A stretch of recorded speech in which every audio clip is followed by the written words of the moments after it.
Assalamualaikum warahmatullahi wabarakatuh.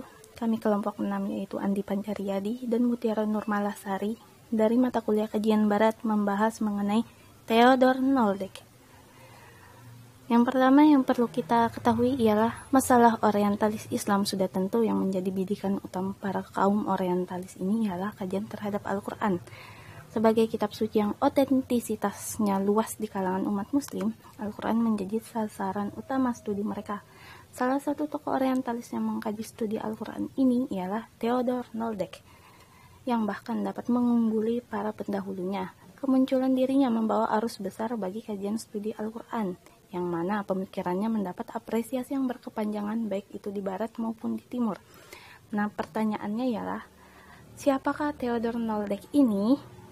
Dan bagaimana pemikirannya terhadap isi Al-Quran yang ia kaji? Bagi pembahasan pertama yaitu biografi Theodor Noldek. Theodor Noldek lahir tanggal 2 Maret tahun 1837 di kota Harburg. Kemudian dia ini merupakan tokoh orientalis Jerman.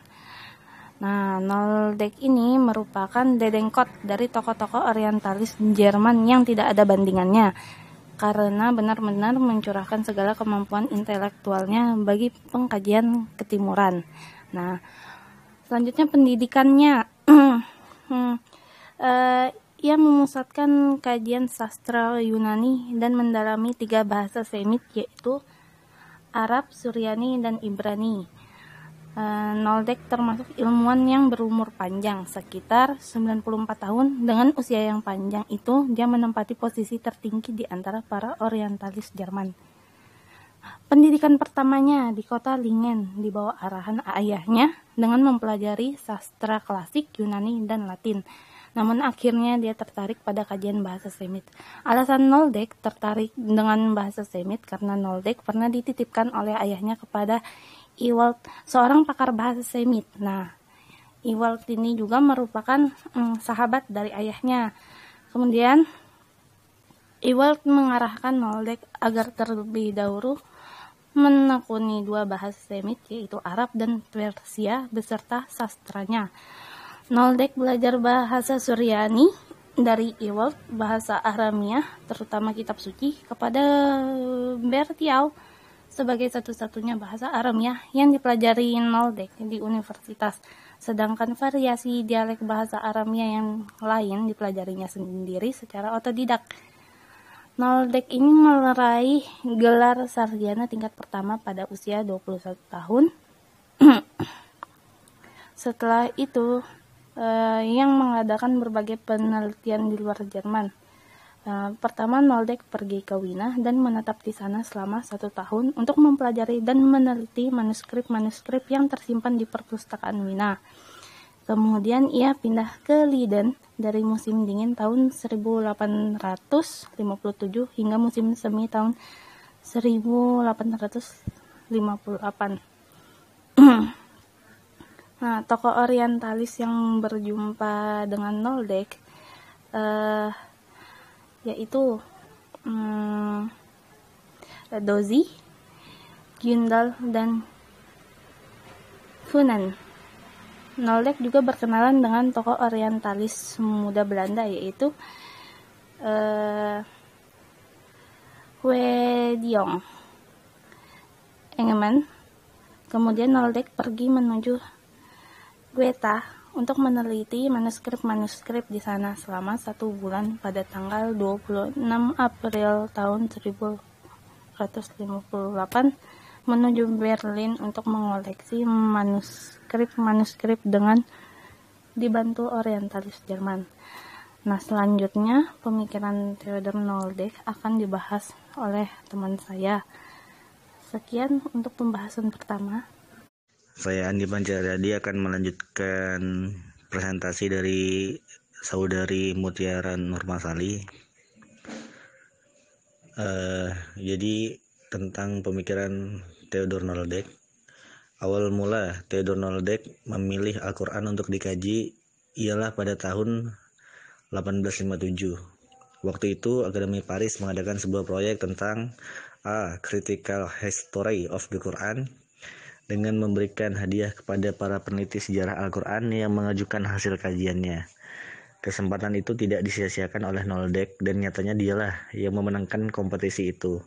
Selain mendapatkan hadiah, namanya pun melonjak atas Oriental Studies. Selain itu, kompetisi itu juga mengarahkan pikiran dan hati Noldek untuk memilih Al-Quran sebagai pilihan konsentrasi kajiannya. Pemikiran Noldek sendiri, dia itu lebih membahas mengenai keumian Nabi Muhammad dalam Al-Quran. Menurut Noldek, pendapat umum mengenai keumian itu Nabi Muhammad tidak benar dengan pernyataan orang yang bisa membaca dan menulis. Dengan kata lain, Nabi Muhammad tampil sebagai nabi yang ummi, yang tidak memahami kitab-kitab suci terdahulu. Noldek pun menegaskan setelah dia dan kawan-kawannya menelaah secara seksama terhadap seluruh ayat-ayat Al-Quran, dia dan timnya mendapatkan kesimpulan bahwa kata ummi adalah kebalikan dari ahlul kitab. Ini menunjukkan bahwa yang dimaksud dengan kata ummi sebagai kebalikan dari orang yang bisa menulis, sebagai kebalikan dari orang yang mengetahui kitab suci. Pendapat Noldek pun didasari pada Al-Quran surat Al-Ankabut ayat 48 yang terjemahannya ialah, dan kamu tidak pernah membaca sebelumnya Al-Quran sesuatu kitab pun, dan kamu tidak pernah menulis suatu kitab dengan tangan kananmu. Andai kata kamu pernah membaca dan menulis, benar, ragulah orang yang mengingkarimu. Nah, ayat ini pun, kata Noldek, predikat ummi yang diberikan kepada Muhammad yang dipahami sebagai tidak bisa membaca dan menulis adalah lemah. Pemahaman yang lebih cocok adalah bahwa Muhammad tidak mengenal kitab-kitab suci terdahulu kecuali sedikit. Menurutnya, Muhammad memahami kitab-kitab suci terdahulu hanya melalui keterangan wahyu. Ketidakpahaman Muhammad tersebut dibuktikan ketika Nabi dipaksa Jibril untuk membaca saat penerimaan wahyu pertama di Gua Hira. Dengan tegas Muhammad menjawab, "Saya bukanlah seorang pembaca, saya tidak membaca." Mengenai redaksi yang diucapkan Nabi ini, Noldek melakukan validitas riwayatnya, sebab beberapa laporan riwayat menuturkan laporan bentuk redaksi yang berbeda. Noldek mengemukakan bahwa ketidakpahaman Muhammad atas kitab-kitab suci terdahulu lantaran karena ia tak menguasai bahasa lain kecuali bahasa Arab. Jika memang diasumsikan bahwa Muhammad bisa belajar melalui edisi terjemahan bahasa Arab, namun keterangan Al-Quran dan hadis, tegas Noldek, telah membantahnya sendiri. Kemudian dari paparan yang tadi saya jelaskan, Noldek memberi dua kesimpulan. Pertama, Muhammad sengaja tidak mau dianggap sebagai panutan yang mampu membaca dan menulis, karena itulah dia mewakilkan kepada para sahabatnya untuk membaca Al-Quran dan risalah-risalahnya. Kemudian yang kedua, Muhammad sama sekali tidak pernah membaca kitab-kitab suci terdahulu dan informasi-informasi penting lainnya. Pendapat ini berbeda dengan tokoh orientalis lainnya, Springer, yang berpandangan bahwa Muhammad memiliki pengalaman membaca kitab sekitar Aqaid dan Asatir.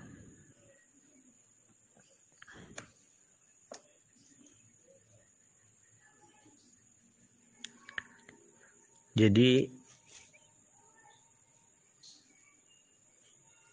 mungkin ya Noldek itu sedikit berbeda pendapat dengan tokoh lainnya mengenai keumian Muhammad. Menurutnya Muhammad bukan orang yang tidak bisa membaca atau menulis, tetapi orang yang tidak memahami kitab suci terdahulu.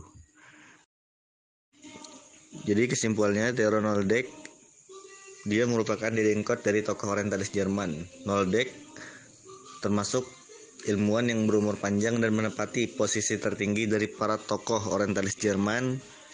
Pembelajaran pertama yang dituntun oleh ayahnya, kemudian dituntun oleh sahabat ayahnya dalam bidang bahasa Semit,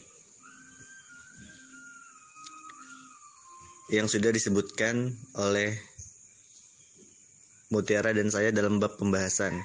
Kemudian dalam pemikiran dan penelitian yang Noldek lakukan, dapat dikatakan hatinya memilih Al-Quran menjadi objek kajiannya, karena diawali ingin mendapat hadiah dari perlombaan yang dibuat oleh Akademik Paris. Hingga tidak terasa Noldek terfokus ke kajian Al-Quran. Dalam pemikirannya, Noldek berbeda pendapat dengan tokoh lainnya mengenai keummian Nabi Muhammad. Menurutnya Muhammad bukannya orang yang tidak bisa membaca atau menulis, tetapi orang yang tidak memahami kitab suci terdahulu. Jadi itu merupakan kesimpulan dari kami. Sekian, terima kasih. Kurang lebihnya mohon maaf. Wabillahi taufiq wal hidayah. Wassalamualaikum warahmatullahi wabarakatuh.